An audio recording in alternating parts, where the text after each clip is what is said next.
Lovely weather, Padma river.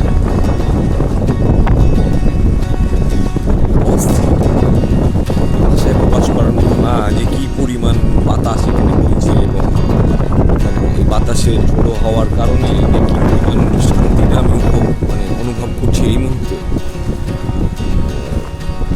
বিকালটা প্রায় শেষ, কিছুক্ষণ পরে মাগরিবের আজান দিবে, কিন্তু আবহাওয়াটা কিছুটা মেঘলা হলে দেখতে পাচ্ছি যে পরিবেশটা আসলে খুব সুন্দর হয়ে আছে।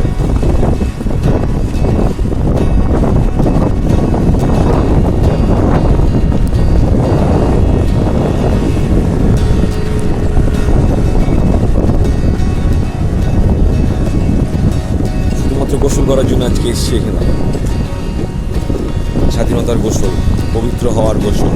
এতদিন অপবিত্র হয়ে গেছিলাম আওয়ামী লীগের আবহাওয়ার এবং এই এই দুঃশাসনের কারণে যে অবস্থাটা বাংলাদেশে চলমান পরিস্থিতি হয়েছে, এটা সম্পূর্ণ আওয়ামী লীগের কারণে। তো এই দুঃশাসন থেকে পরিষ্কার হওয়ার জন্যে আমি আজকে পার্সোনালি চলে এসেছি আজকে পদ্মায়, ডাইরেক্ট পর্দায় চলে এসেছি শুধুমাত্র গোসলের জন্য, যে না আমাদের পবিত্র হওয়া উচিত। আজকে স্বাধীনতা দ্বিতীয় সকাল। তো সকালেই আর দেরি না করে, আর বেশি দিন পারি নাই আর কি নিজেকে ধরে রাখতে, যে না আমি নদী ছাড়া আর কোথাও যাবো না। তো চলে এসেছি পরে নদীতে, পদ্মায়, একদম শিলবাদা ঘাটে। এই গোসল করলাম আজকে, সাঁতার কাটলাম, বেশ কিছুক্ষণ ঘুরলাম, আড্ডা দিলাম, খাওয়া দাওয়া করলাম। এখানে ইলিশের একটা হোটেল আছে, নর্মাল ইলিশ পাওয়া যায়, ভালো ইলিশ পাওয়া যায় মোটামুটি। একটু বার্গেনিং করে নিতে হয় আর কি, দাম চাইবে অনেক, কিন্তু একটু সস্তা করে নিতে হবে আর কি। ঠিক আছে, একটা ছোট্ট রিভিউ দিলাম আর কি।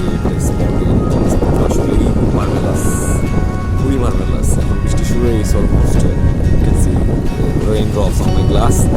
So tata from now.